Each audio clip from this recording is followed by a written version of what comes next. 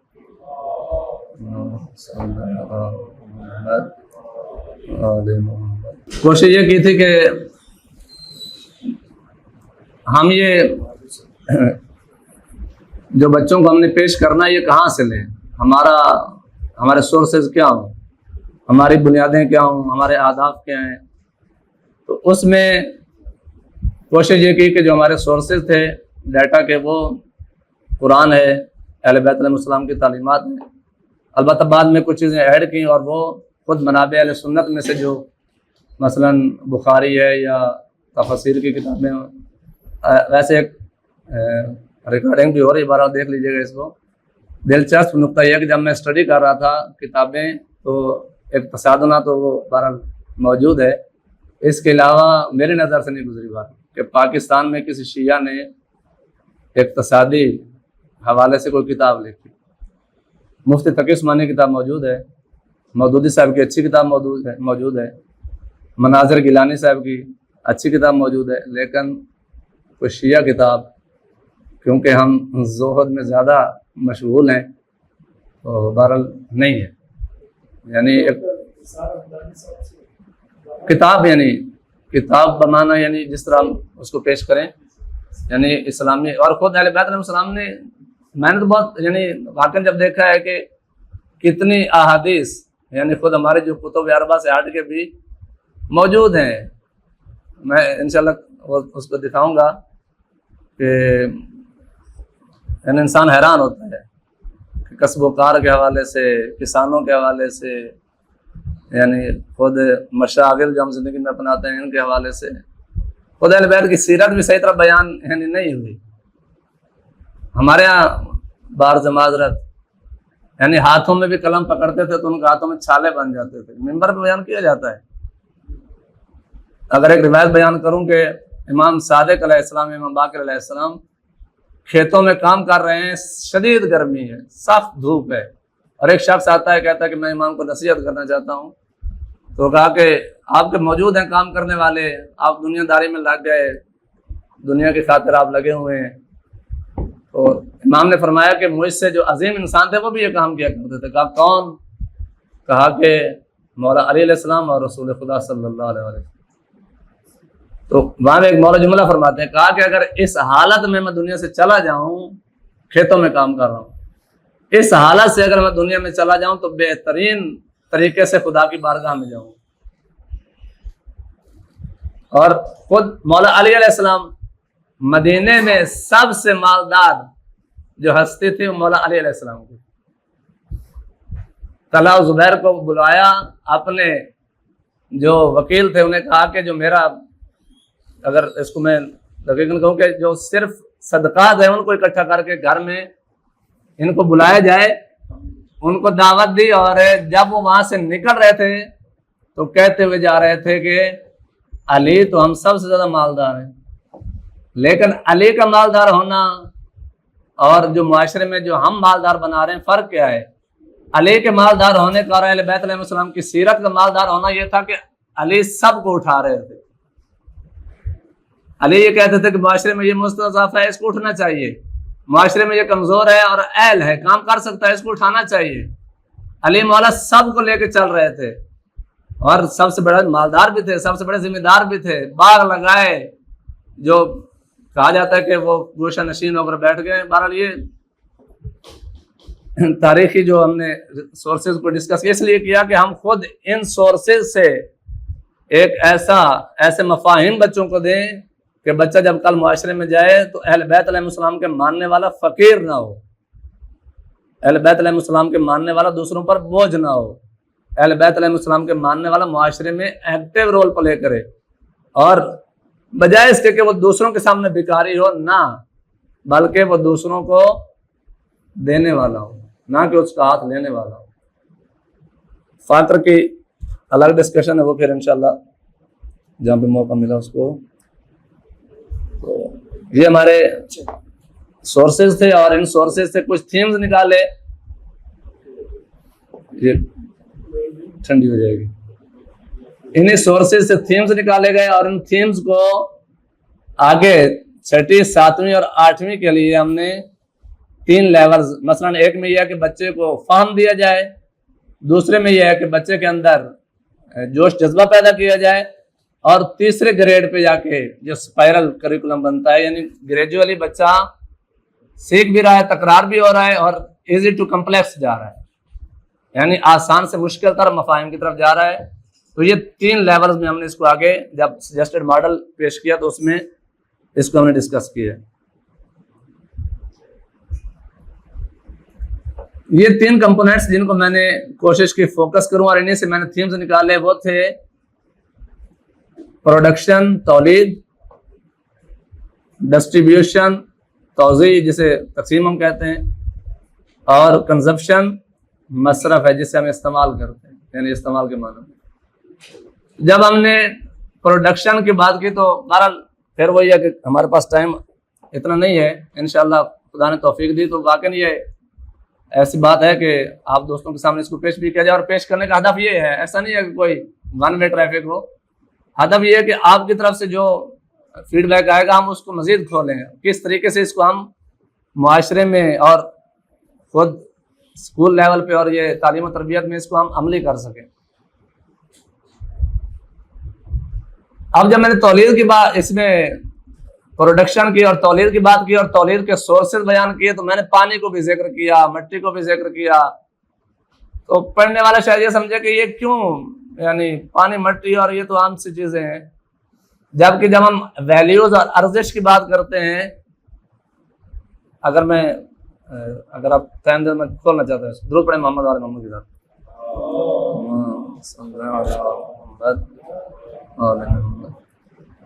ہم نے پانی اور مٹی اور یہ ساری چیزوں کیوں ڈسکس کیا؟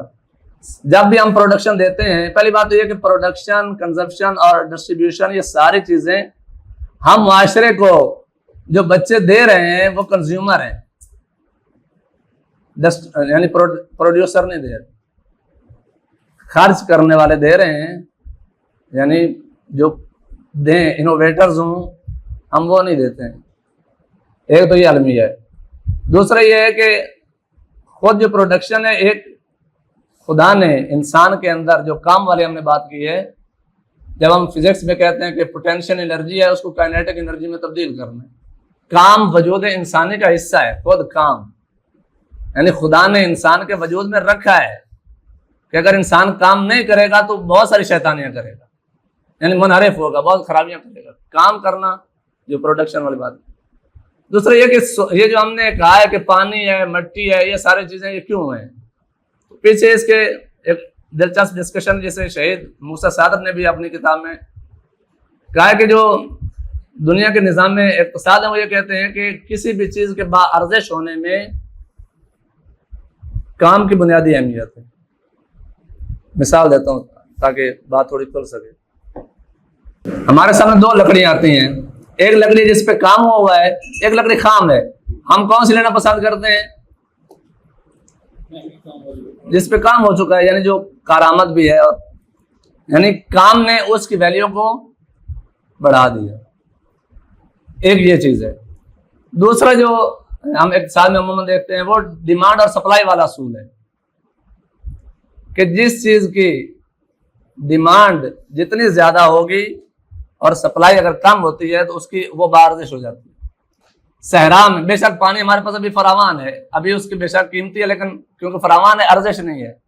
یہی پانی صحرا میں ایک اور طرح کی چیز ہے کہ جہاں پہ انسان سونا بھی قربان کر دیتا ہے کہ پانی کا ایک گھونٹ مل جائے کہ میں صحرا میں اس پانی سے اپنے آپ کو سیراب کر سکوں، یعنی ڈیمانڈ اور سپلائی والا اصول۔ اور یہ جلدی سے گزر رہا ہوں، اگر تربیت نہ ہو تو یہ چیزیں نیگیٹو استعمال ہونے لگ جاتی ہیں۔ یہی پانی اور مٹی اور یہ میٹیریل جو ہے دو نمبر استعمال ہم کیوں کرتے ہیں؟ ہم جب دیکھتے ہیں کہ دو نمبر چیز کیوں آ رہی ہے تو وہ یہ ہے کہ ان کے ریسورسز کو جب امانت الہی نہیں سمجھیں گے تو ہم ان کو ضائع بھی کریں گے، ان کا صحیح استعمال بھی نہیں کریں گے، ان کی نگہداشت بھی نہیں کریں گے، اور پھر وہی لا یحب المسرفین جو قرآن نے کہا ہے کہ کہیں ایسا نہ ہو کہ ہم اس کیٹیگری میں جا پہنچیں۔ اب یہاں پہ جب ہم کہہ رہے ہیں کہ ڈیمانڈ اور سپلائی والا اصول جو ہے، یہاں پہ اگر تربیت نہیں ہوگی تو کیسے خرابی کرے گا؟ وہ ایسے خرابی کرے گا کہ جو ہورڈنگ کرنے والے ہوں گے، جب ڈیمانڈ اور سپلائی، جتنی چیز کی ڈیمانڈ بڑھی سپلائی کم ہوئی، اگر تربیت نہیں ہے تو پھر جو ایسا بندہ جو پروفٹ میکسیمائزیشن کے پیچھے ہے وہ چیز کو سیو کرے گا تاکہ بلیک کر کے بیچے۔ اگر اس اسٹوڈنٹ کی، اگر اس نسل جوان کی اور ایک مومن کی ہم نے تربیت ایسی کی ہوگی کہ جو امام صادق علیہ السلام کے مکتب کے ذیل میں تربیت پایا ہوگا، تو پھر مصادف والی وہ روایت ہمارے سامنے ہوگی کہ جب مصر کو میں بھیجا اس کو امانت دے کے کہ جب میرے طرف سے سرمایہ ہے اس پہ تجارت کرو، اور جب وہ مصر کے جب واپسی پہنچے امام کی بارگاہ میں زیادہ پیش کیا پروفٹ، تو امام نے کہا یہ کہا کہ مولا بڑی دیہاڑی لگی، کیا ہوا؟ کہا مصر کے باہر پہنچے تو آگے شارٹیج تھی مال کی، ہم تاجروں نے آپس میں میٹنگ کی اور کہا کہ اس کو یعنی پروفٹ اچھا کمانا ہے، ڈبل قیمت بلیک کر کے بیچنا ہے، ڈبل سے بھی آگے۔ تو ہمیں فرصت ملی، ہم نے کمایا اور لے آئے۔ تو وہاں پہ امام صادق علیہ السلام نے مصادف کو کہا کہ یہ تمہارا مال، یہ میرا اصل سرمایہ، اور کہا کہ وہاں پہ ایک فرمان ہے، کہا کہ رزق کے حلال کمانے والا اس طرح ہے کہ جس طرح صف اول میں جہاد کرنے والا۔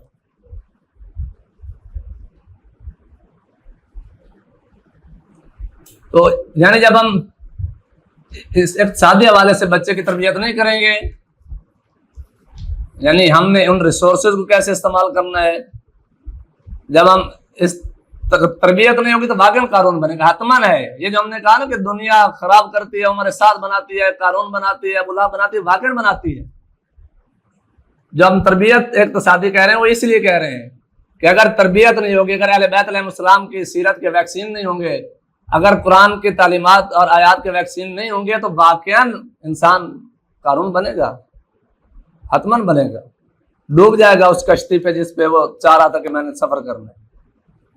ہم تربیت اقتصادی کو اس لیے کرنا چاہ رہے ہیں کہ انسان جب اس ہتھیار سے اپنے آپ کو مزین کر کے میدان میں آئے گا تو وہ مال جب اس کے سامنے ہوگا تو وہ مال پرست بن کے نہیں بیٹھا ہوگا، بلکہ کہے گا کہ واقعاً ھذا من فضل ربی ہے۔ بعض اوقات ابھی ھذا من فضل ربی کو پڑھتے ہیں تو ہنس جاتے ہیں کہ لوٹ مار کے مال بنا لیا اور پھر اوپر لکھ دیا ھذا من فضل ربی، نہیں، ھذا من فضل ربی یعنی میں امین ہوں خدا کی بارگاہ میں۔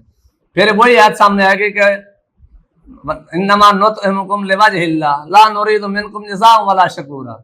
پھر ہم اگر پروڈیوسر بھی ہوئے تو جب ہم کنزیوم کریں گے تو پھر ہم یہ نگاہ نہیں ہوگی کہ بھائی میں نے مال کمایا میں خرچ کیوں کروں۔ جب قارون سے کہا گیا کہ مال ہے تمہیں کماؤ، دنیا ڈٹ کے استعمال کرو، لیکن لا تنس نصیبک من الدنیا، غالباً اس طرح کے اگر میں اشتباہ نہ، دنیا سے اپنا حصہ لو، اس کو نہ فراموش کرو، لیکن آخرت بھی بناؤ، اسی کو مزرعۃ الآخرہ بھی قرار دو۔ تو جب پروڈکشن میں ہم ایک الہی عقیدہ اس کو دے دیں گے تو وہ ہورڈنگ یعنی اس اصول پہ ارزش، جب ہم بات کر رہے تھے ارزش کی، کہا کہ ایک اصول یہ ہے کہ کام ارزش مند بناتا ہے، دوسرا اصول ڈیمانڈ اور سپلائی ہے، اور اسی میں ہورڈنگ والی ہم بات کر رہے تھے کہ اگر اہل بیت علیہ السلام کی سیرت کے ذیل میں کہ امام صادق علیہ السلام کے پاس مال پڑا ہے اور مدینہ میں قحط پڑ جاتا ہے، اور امام سے کہا جاتا ہے کہ امام پوچھتے ہیں کتنا ہے، کتنے اناج پڑا ہے، کہا کہ مولا اتنے دن گزارا کر سکتے ہیں۔ جب معاشرے کی حالت دیکھی تو وہاں ان کے پاس نہیں ہے کچھ، مولا کہتے ہیں سب میں تقسیم کر دو۔ کہا مولا خود کیسے گزارا کریں گے؟ کہا جیسے دوسرے گزارا کریں گے ہم بھی ویسے گزارا کریں گے۔ یعنی اہل بیت علیہ السلام کی سیرت جب ہم بیان کریں گے تو پھر وہ ذخیرہ اندوزی نہیں ہوگی، پھر ایسا نہیں ہوگا کہ مال کم ہو گیا ہے، بے شک بندے مرتے ہیں تو مرتے رہیں، میں ان کو بلیک میں سیل کروں گا۔ ارزش پھر کیا ہے؟ حیات طیبہ ہے، رضائے خدا ہے۔ یعنی جب ہم ڈیمانڈ اور سپلائی کو بھی اور اس اصول کے بھی تحت ہم ارزش کی ہم تلاش میں ہیں، جب ہم ایک اس نگاہ پہ پہنچیں گے کہ بھائی ہمارے لیے با ارزش چیز یہ ہے خدا کی رضا. ہم حب ذات سے حب خدا کی طرف جا رہے ہیں. وَيُؤْثِرُونَ عَلَىٰ أَنفُسِهِمْ وَلَوْ كَانَ بِهِمْ خَصَاصَةٌ والی منزل یہ ہے. یعنی ہم جب اس کو یہ بتا دیں کہ خدا کی رضا اس میں ہے کہ خود اپنے آپ کو قربان کر دو اور دوسروں کو نجات دو, تو پھر وہاں پہ وہ ذخیرہ اندوزی نہیں کرے گا. پھر وہ یہی ہے کہ خدا کے راستے میں خرچ بھی کرے گا اور معاشرے کو اٹھائے گا بھی سے. یہ جو ایک ارزش کی بات تھی تولید میں. اور ایک جو مین مسئلہ ہے وہ یہ ہے کہ ہم تولید میں کانے ہوتے ہیں, جبکہ تولید میں ہمیں حریص ہونا چاہیے. یعنی حریص اور کانے والی جو ٹرم ہے نا, یہ تھوڑی درست اس کو سمجھنے کی ضرورت. ہمیں مصرف میں کانے ہونا چاہیے تھا. مولا علی پروڈکشن میں کانے نہیں تھے. یعنی علی صرف اپنے لیے نہیں کماتے تھے, میرے لیے ہو کہ بس کافی ہے. جب مولا علی السلام نے کتنے باغ لگائے, کتنے چشمے جاری کیے. ایک دفعہ بوری اٹھا کے جا رہے ہیں, پوچھا کیا ہے اس میں, کہا 1000 درخت ہیں, 1000 کھجور کے درخت. کہتے سارے لگائے ایک بھی ضائع نہیں ہوا. باغ لگاتے تھے, ان سے کہتے تھے کہ یہ تمہارے نام پہ ہے, وقف ہے, اگر حسن حسین کو کبھی ضرورت پڑے تو ان کو دے دینا. بصرہ میں جمل کے بعد فتح کرنے کے بعد بیت المال کو تقسیم کرنے کے بعد علی مولا جب اٹھتے ہیں تو کہتے ہیں کہ بصرہ والوں گواہ رہنا کہ علی نے تمہارے مال سے کچھ بھی نہیں لیا. جس لباس کے ساتھ علی آیا تھا اسی لباس کے ساتھ علی جا رہا ہے. میرے پاس صرف وہی مال ہے جو میری زمینوں کی آمدن ہے. تو اگر علی میرے خدا نہ خواستہ بیکار تھے تو یہ جملہ کیوں کہا میرے زمینوں کی آمدن. یمبی یا یمبو کا علاقہ جو مشہور ہے, جہاں پہ حضرت عثمان کے دور میں مولا چلے گئے اور پھر واپس بھی بلایا گیا. ذمہ دارہ تھا مولا کا وہاں پہ. امام صادق علیہ السلام نے خود روایت ہے کہ میں خمس زکوٰۃ خمس جو لیتا ہوں یہ اس لیے کہ امین الہی ہوں, کہ لوگوں کو ضرورت مندوں کو خرچ کروں. جب خدا کا دیا ہو میرے پاس بہت کچھ ہے. یعنی اہل بیت علیہ السلام کی سیرت پروڈکٹیو تھی. یعنی معاشرے کو وہ یعنی ایسا نہیں تھا کہ خود مولا کا فرمان کے مطابق جو میں نے زمین اور پانی کو کیوں ذکر کیا, فرماتے ہیں کہ اگر ایک بندے کے پاس مٹی بھی ہو اور پانی بھی ہو پھر بھی فقیر ہو, یعنی ویل ہے اس کے لیے. اور ہمارے پاس کتنا کچھ ہوتا ہے, اور جو ہم صرف گورنمنٹ کی نوکری اور اسی انتظار میں اپنے جوانوں کو اس بتی کے پیچھے لگاتے ہیں, اور ان کے پاس جو سرمایہ ہوتا ہے وہ بھی ضائع کر بیٹھتے. یہ بہرحال پروڈکشن تولید, اور تولید جب کریں گے تو وہی مجھے پہلے کنسیپٹ دے رہا تھا, عرض کر رہا تھا کہ جب ہم تولید کریں گے تو جو خدا کا امین سمجھتا ہے اپنے آپ کو عبادت کر رہا ہے. اور شیخ مطہری علیہ الرحمہ کی اس تعبیر کے مطابق کہ معاشرے میں ایسی چیز دی جائے کہ جو معاشرے کی ضرورت ہو. یعنی ضرورت بمانا یہ ہے کہ جو اسلامی تعلیمات کے ذیل میں, نہ کہ ضرورت نشہ بھی ضرورت بن جاتی ہے. تو ایسا اقتصاد کے جو یعنی اس طرف انسان کو لے جائے جو الہی قانون سے دور کرے, وہ پروڈکشن نہیں ہونی چاہیے. پروڈکشن وہ ہو جو خدا نے چاہا ہے. ایسی پروڈکشن ہو جو انسانیت کی نجات کی خاطر ہو. ایسی پروڈکشن ہو, مثلاً ابھی اگر ہم اس کو ڈسکشن کریں, اگر جدید زمانے میں نیچرل ریسورسز کو ہڑپ کرنے کی کہانی ہے نا, ابھی اغوا برائے تاوان نہیں, اغوا برائے تیل ہو رہے ہیں. یعنی یہ نیچرل ریسورسز کو ہڑپ کرنے کے لیے دنیا ساری لگی ہوئی ہے.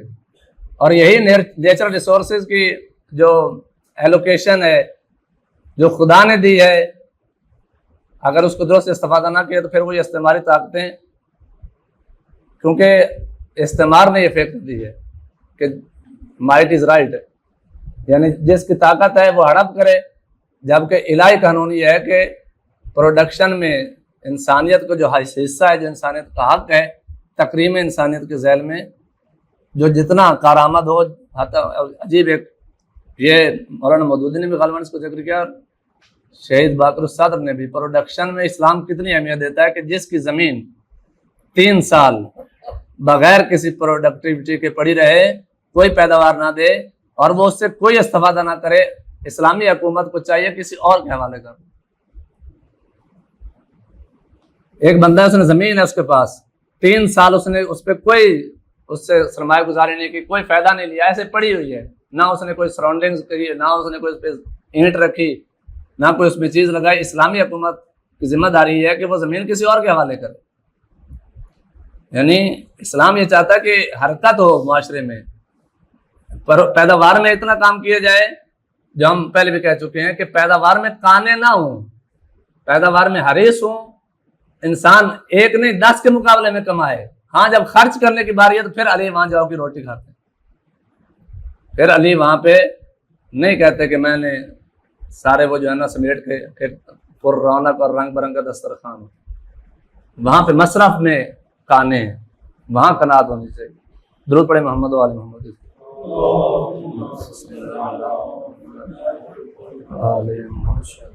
تو جب ہم نے کہا کہ ارزش کی بات ہم کریں گے تو یہ نیچرل ریسورسز, ہاں پھر وہاں پہ ایک بات رہے گی معذرت کہ میں نے یہ جو زمین اور یہ منابع کو ان کو ذکر کیا, مٹی کو اور یہ ساری چیزیں, ارزش میں ان کا باقاعدہ کردار ہے. شہید موسیٰ صادق نے اس کو یوں بیان کیا ہے, مثلا جب ہم نے کہا کام ایک چیز کی ارزش بناتا ہے تو ایک کپڑا ہے ہمارے سامنے آتا ہے, مثلا ایک کسی اچھی, ہم فیصل آباد کپڑا مشہور ہے فرض کی, ایک کپڑا اس کپاس کا بنا ہوا ہے اور ایک کپڑا ایسی کپاس کا ہے کہ جو اچھی نہیں ہے. تو جب ہم کپڑا خریدنا چاہتے ہیں تو ہم کون سا کپڑا خریدیں گے؟ جو اچھی کپاس والا ہے, یعنی وہ ہمارے لیے با ارزش تر ہے. تو کام دونوں نے, کارخانوں نے 1 گھنٹہ یا 2 گھنٹے 4 گھنٹے جتنا بھی ہے, دونوں نے مساوی کام کیا اس کپڑے پہ. اس را میٹیریل کو کپڑا بنانے میں دونوں نے ایک جیسا کام کیا ہے. اگر ہم کہیں کہ ارزش مند کرنے میں کام کا کردار, وہ ایک نقطہ رہ گیا تو اس کو میں لے رہا ہوں, اگر کام کرنے میں ارزش مند کرنے میں کام کا کردار تھا تو کام تو دونوں کپڑوں پہ ایک جیسا ہوا ہے. لیکن کیوں ہم نے ایک کپڑا خریدا اور دوسرے کو ہم نے اگنور کر دیا؟ کیونکہ نیچرل ریسورسز کی بھی اپنی ارزش ہوتی ہے. سونا مختلف ملکوں سے نکلتا ہے لیکن بعض ملکوں کے سونے کی ویلیو زیادہ ہے. مثلا یہ آئل جو ملکوں سے نکل رہا ہے, وینزویلا والے آئل کی قیمت اور ہے, جو ایران یا ان کنٹریز خلیج والے سے نکل رہا ہے اس کی قیمت اور ہے. یعنی خود نیچرل ریسورسز کی بھی اپنی ایک ارزش ہے. ان ساری ارزشوں کو ملا کے یہ ساری چیزیں ارزشیں اس سائے میں کہ جو ہم نے کہا ہے مرضات الہی ہے اور حیات طیبہ ہے, وہ یہی ہے کہ انسان خلیفۃ اللہ بن کے یہ چیزیں پروڈیوس کرے اور خدا کی بارگاہ میں آ کے ان کو خرچ بھی کرے, ان کو استعمال بھی کرے. یہی تربیت ہے اقتصادی کا وہ مفہوم ہے کہ جو ہم چاہ رہے ہیں کہ اسلام کی تعلیمات کے سائے میں بچوں میں منتقل کیا جائے. ڈسٹریبیوشن, اب یہ جو ہم نے پروڈیوس کیا اس کو ہمیں تقسیم کرنا ہے. تقسیم کرنے میں یعنی یہ سورہ حشر کی آیت ہم نے اس میں ڈالی کہ دین چاہتا ہے کہ فقر کو ختم کرے. اب فقر جو اسلام نے ہمیں کمپوننٹس دیے ہیں فقر کو ختم کرنے والے, جو زکوٰۃ کی صورت میں, خمس کی صورت میں, انفاق کی صورت میں, صدقے کی صورت میں, یہ فقر ایک ہے جس کو ہم ختم کرنے کی بات کرتے ہیں لیکن ختم نہیں ہوتا. کیوں؟ کیونکہ اور بھی فقر ہیں جو ہم نے خود ایجاد کیے ہوئے ہیں. 3 قسم کا فقر ہے. ایک فقر طبیعی ہے جو خدا نے رکھا ہے, کسی کو امیر بنایا, کسی کو غریب بنایا, کسی کو تنگ دست بنایا, کسی کو مال و ثروت عطا کی. اگر خدا صاحب کو چاہتا ہے جیسا بنا سکتا تھا, کیوں ایک جیسا نہیں بنایا؟ خدا چاہتا ہے کہ انسان کمال کے سفر کو طے کرے اور ان فضیلتوں کو آشکار کرے. فی اموالہم حق معلوم للسائل والمحروم. خدا نے کرامت انسانی وَلَقَدْ كَرَّمْنَا بنی آدم کا شعار جو لگایا یا قرآن کی آیات کے ذیل بیان کیا تکریم انسانیت کے ذیل میں, اور پھر کہا کہ اس کو تقسیم کرنا ہے اور کہا کہ تم امین الہی ہو. وہ یہ ہے کہ جب خرچ کرنا ہے تو فقر کو ختم کرنے کے لیے ایک فقر طبیعی ہے. اس فقر کو ختم کرنے کے لیے خدا نے امیروں کو مال دیا ہے کہ وہ کمال کو حاصل کرنے کے لیے اس مال کو خرچ کریں. اس میں ان کا ذاتی کوئی کمال نہیں ہے. اگر کوئی امیر یہ سمجھے کہ خدا نے مال مجھے دیا یہ میری محنت کی وجہ سے ہے تو ایسا نہیں ہے، ابتلا ہے۔ جب ہم نے سورہ فاجر کی آیات پڑھی نا، مبتلا ہو فاکرمہ ونعمہ فیقول ربی اکرم فقدر علی رزقہ فیقول ربی اہانن، یعنی ہے دونوں میں آزمائش، خدا دے کے بھی آزما رہا ہے، تنگ دستی دے کے بھی آزما رہا ہے، دونوں کا امتحان، ایک کا صبر کے ذریعے سے ہے، ایک کا شکر کے ذریعے سے۔ تو یہ آیات ہیں قرآن کی جو سورہ قلم میں بھی بیان کی، ایک اور بھی سورہ قصص ہے، یا وہاں پہ اسکول آف تھاٹ بیان کیا۔ بہرحال یہ انشاءاللہ خدا نے توفیق دی تو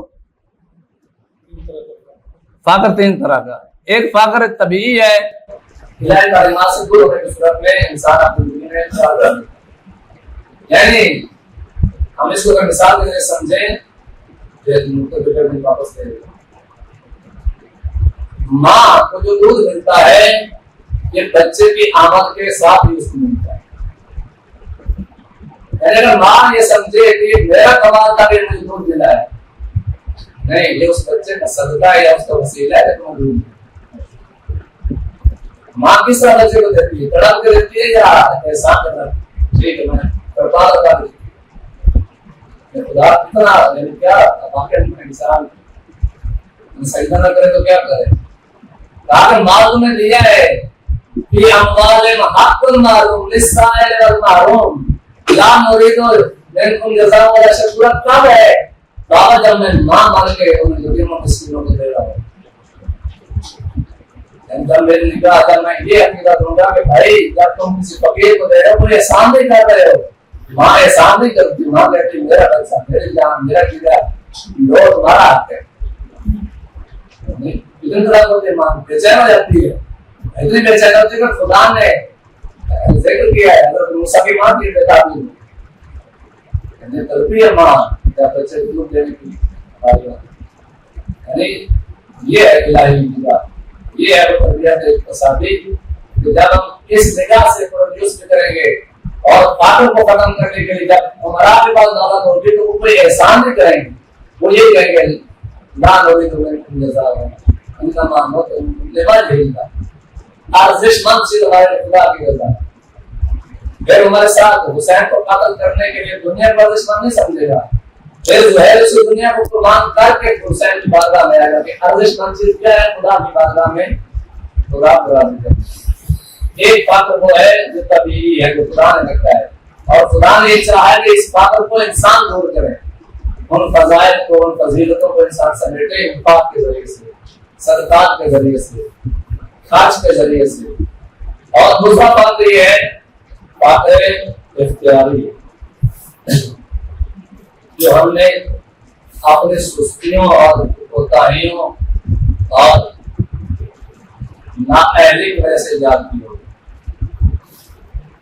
یعنی ہمارے معاشرے میں جو نقل افراد کر چکا تھا، مولا علی علیہ السلام نے جو کسی جگہ گئے اور اس بندے کو پکڑایا، اپنی سواری پکڑائی اور واپسی پہ آیا تو اس نے وہ اس کی زین دی یا لگام بھی بیچ دی، اور جب دکان پہ جا کے وہی چیز خریدی اور کہا کہ میں نے اس کو 2 دنوں میں دینار ہوتے تھے دینے تھے، حرام کے دینے تھے، لیکن اس نے حرام بھی کرا،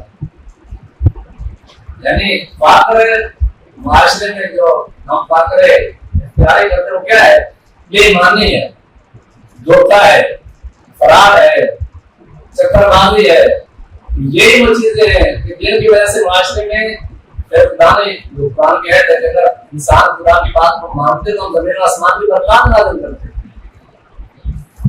یعنی خدا کی باتیں نہیں مانی، ہم نے سچائی کو نہیں اپنایا، ہم نے خدا کی آیت کو پابند نہیں بنا، ہم نے محنت نہیں کی، لا یغیر ما بقوم حتی یغیروا ما بانفسہم، محنت کو چھوڑ دیا، جو ہمیں اقبال نے بھی دعا پڑھا ہے کہ جب کاش اقبال میں کہ یہ کیا قضا ہے کہ عورتوں کے لیے حور و قصور اور بیچارے مومن کے لیے فقط وعدہ ہے حور، آگے جناب کیا اقبال شکوا میں کہ تم نے کوئی حور و بیچارے والا ہی نہیں، جلوہ طور تو موجود ہے موسیٰ ہی نہیں، کیا کہا غیر مسلمان فقط وعدہ ہے حور، شکوا بیجا بھی کرے کوئی قرآن سے میں شعور اگر زندہ ہے میں عادل ہے، عادل سے فاطر ہستی کا دستور، مسلم آئیں و کافر تو میرے ہو تو قصور۔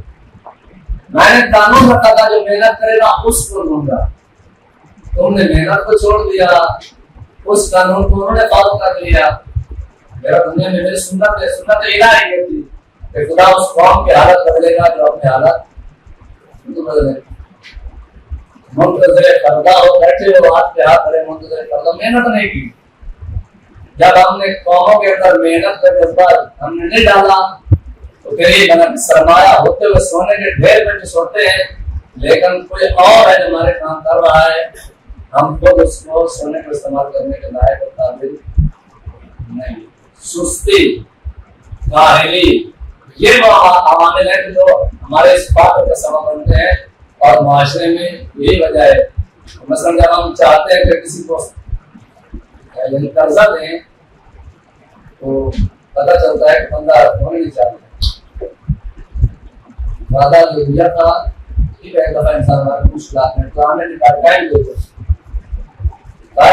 کو اور بات، لیکن ہمارے طرف سے ریئیکشن کیا ہوتا ہے؟ معاشرے میں ہم دیکھتے ہیں کہ نہ ٹائم کی پابندی ہے، نہ دینے میں انسان متعہد ہے، جو وعدہ کیا تھا اس کو فراموش کر دیا، یعنی اقدار الہی کو اپنی زندگی میں اپنی نہیں کیا، جس کی وجہ سے ہمارے یہاں فقر ہے اور خدا اپنے نعمتیں روک دیتا ہے۔ پھر وقت کو راشن نہیں آتی، پھر وقت پہ وہ جو خدا نے نعمتیں دی اس کو بھی اذان میں بدل جاتی ہے، کوئی مسئلہ نہیں۔ تیسرا بات کا استعمالی ہے جس کے بھی یہ ساری ہمارے سامنے قائم کا میدان بنا ہوا ہے۔ استعمال میں برصغیر کو بھی لوٹا، وہاں پہ لوگ فاقر میں مبتلا ہوئے، ایسا نہیں تھا کہ برصغیر میں سرمایہ نہیں تھا، سب کچھ تھا، استعمال میں لوٹا اور لوگ ہاتھ سے مرتے رہے۔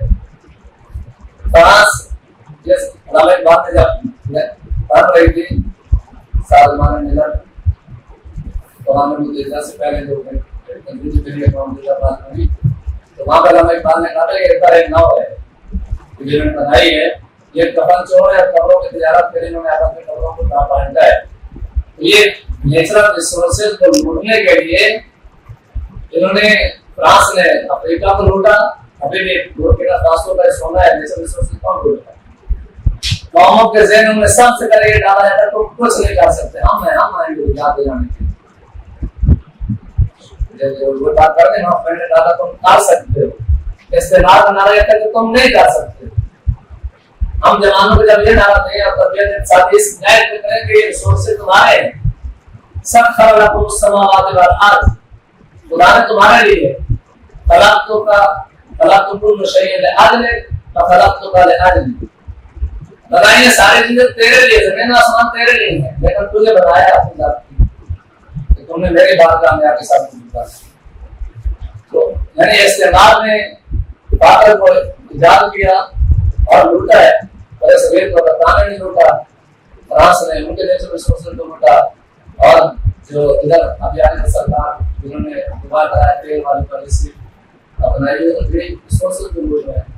اگر کوئی یہ کہے کہ ہم پانی اور ان چیزوں کو پروٹیکٹ کریں، ایران میں بھی جو کس کا بحران آیا وہ تو پانی کا بحران تھا، یعنی تیل پیٹرول سستا ہے، پانی مہنگا ہے۔ ایسا نہیں کہ پانی پہ اگر یہ ریسورسز کی پہچان نہیں ہوگی تو بلوچستان کا واٹر اثر جو ہے وہ ضائع ہوا ہوگا، اور فیصل آباد کے جو اس کینال سے پینے کا پانی بن رہا ہے تو میرا مطلب یہ ہے ریسورسز کی جب صحیح شناخت نہ ہو، ریسورسز ظاہر بھی ہوتے ہیں اور آپ کے پاس قابل اعتماد انڈسٹریز بھی ہوتی ہے، لیکن آپ فقیر ہوتے ہیں، کیوں؟ ان کی پہچان نہیں۔ کتنی نعمتیں ہیں جو ان علاقوں میں موجود ہیں جن کو انسان کی شناخت نہ ہونے کی وجہ سے، تو ہم نے یہ چاہا کہ یہ جو سارے ریسورسز ہیں وہ قرآن نے بیان کیے، سارے جو بیانیہ الحمدللہ قرآن بیان کی سیرت اور اپنے تعلیمات سے سارے ریسورسز وہی ہیں، ان کو ان کی مینجمنٹ اصل دنیا کے اقتصادی جو خدا نے سرمایہ دیا ہے کس طرح استعمال کرنا ہے، کیپٹل کی سرکولیشن اور فارم کو ختم کرنے کا جو دوسرا قرآن جو سورہ حشر کی آیت کو ذکر کیا بس وہ وراثت کا کام ہے، اور وہ بھی ہم نے کہا کہ خدا نے کسی قوم کی حالت نہیں بدلی، اور فاقد تعمیر ہم خود ہے وہ یہ ہے کہ معاشرے میں وراثت کی درست تقسیم نہ ہونے کی وجہ سے فقر پیدا ہوتا ہے، حقدار کو حق نہیں ملتا، حتیٰ کہ باپ کا بیٹے کی شادی نہیں کی جاتی کہ ہمارا مال کسی اور کے پاس چلا جائے گا، جبکہ قرآن کہہ رہا ہے کہ مال و دولت کی گردش ہونی چاہیے، دولت مندوں کے ہاتھوں میں نہ پھرتا ہے۔ یہ کہتا نکالو اس کو، نکلے گا تو پروڈکٹیو ہوگا، بڑا رہے تو پروڈکٹیو نہیں ہے۔ قرآن کبھی سراج کی طرف گروپ ہے محمد اور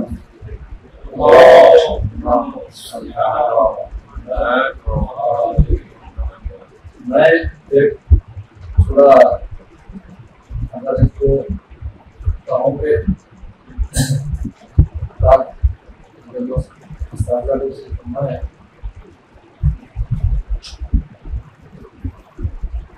یہ ویسے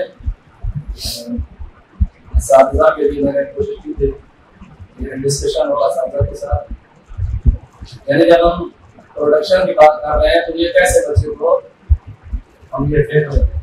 میں اس لیے کہہ رہا ہوں کہ بات کا سوال آتا ہے کہ بھائی ہمیں بچوں کو کیسے بند کرتے ہیں، تو ہماری جو ضروریات ہیں، ہماری جو نیڈز ہیں، ہم نے ان کو پورا کرنا ہے، اور ان کو پورا کرنے کے لیے نیچر ریسورسز ہیں کہ جن سے ہم اپنی اشیاء بناتے ہیں، اور یہ اشیاء جو ہیں وہ مختلف سروسز کی صورت میں ہمیں پرووائڈ کی جاتی ہیں، اور یہ پروڈکٹیو جو ہم پروڈکشن والا اس کے لیے بتا رہے ہیں، یہ فارم جب بچے کو دیں گے تو کس انداز میں اس کو منتقل کیا جائے کہ بچہ اپنی تربیت جب کنزپشن اور ڈسٹریبیوشن کے معاملے میں آئے تو وہ اس کے نیڈ بیس پہ ہو، نہ کہ خواہشات کی بیس پہ۔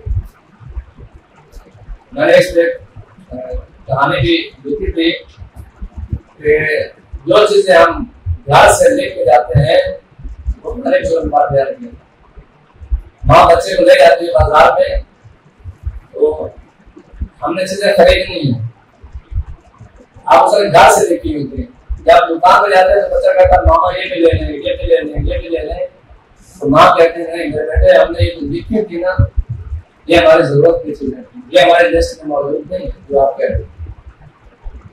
ہم جو بازار لے کے چیزیں خریدتے ہیں ہماری خواہشات کی بیس کرتی ہیں، جب گھر سے لے کے جا رہے ہیں ہماری ضرورت کی بیس کرتی ہے، اور ہمارے جو خواہشات جو ہماری دنیا پوری ہو رہی ہے وہ خواہشات کی بیس کرتی ہے، جس کی وجہ سے ہم سیٹسفیکشن میں بھی نہیں ہیں اور ہم پریشانی کا بھی شکاری پورا لیسن ہے۔ یہ انشاءاللہ اس کو ڈسکس کریں گے۔ یہ جو ہم نے بیان کیا کہ مینجمنٹ اور ہیومن ریسورسز کا استعمال لیبر اور وارشپ والی بات، لیبر اور وارشپ والی بات جو ہے نا، یعنی کام کرنا عبادت ہے۔ ہم بچے کو یہ کنسیپٹ دیں، فارسی میں جملہ استعمال ہوتا ہے کار بال اس بال نیس، کام وزن نہیں ہے انسان، بال و پار ہے کہ جن کے ذریعے سے انسان برباد ہوتا ہے۔